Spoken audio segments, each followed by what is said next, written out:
മൂന്നാറിൽ കർശന പരിശോധനാ നടപടികളുമായി മോട്ടോർ വാഹന വകുപ്പ് മുൻപോട്ട് പോകുമ്പോൾ വീണ്ടും വാഹനങ്ങളിൽ സാഹസികയാത്ര നടത്തിയ സഞ്ചാരികൾ. കഴിഞ്ഞ ദിവസം സാഹസികയാത്ര നടത്തിയവർക്കെതിരെ നിയമ നടപടികൾ സ്വീകരിച്ച വിവരം വാർത്താമാധ്യമങ്ങളിൽ പ്രചരിച്ചതാണ്.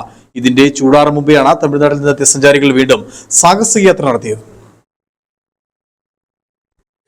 മൂന്നാർ ദേവികുളം ഗ്യാപ് റോഡിൽ വീണ്ടും സാഹസിക യാത്രകൾ തുടരുന്നു. ഇത്തരം യാത്രക്കാർക്കെതിരെ പല കോണുകളിൽ നിന്നും പരാതികൾ ഉയർന്നിരുന്നു.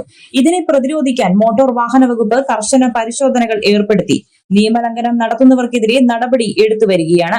ഇതിനു പിന്നാലെയാണ് വീണ്ടും തമിഴ്നാട് സ്വദേശികൾ സാഹസിക യാത്ര നടത്തിയ ദൃശ്യങ്ങൾ വീണ്ടും പുറത്തുവന്നത്. വാഹനത്തിന്റെ ഇരു ജനാലകൾക്കിടയിലൂടെയും സൺറൂഫിലൂടെയും ശരീരം പുറത്തിട്ടാണ് സഞ്ചാരികളുടെ അപകടകരമായ യാത്ര. പിന്നാലെ വന്ന വാഹനയാത്രികരാണ് ദൃശ്യം പകർത്തിയത്. കഴിഞ്ഞ ദിവസങ്ങളിൽ ഇത്തരം യാത്ര നടത്തിയവരെ കണ്ടെത്തി മോട്ടോർ വാഹന വകുപ്പ് നിയമ നടപടികൾ സ്വീകരിച്ചിരുന്നു.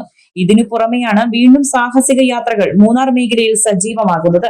ഇത്തരക്കാർക്കെതിരെ കർശന നടപടികളുമായി മുന്നോട്ടു പോകണമെന്നാണ് പ്രദേശവാസികളുടെയും ഡ്രൈവർമാരുടെയും ആവശ്യം. News bureau, Adimali.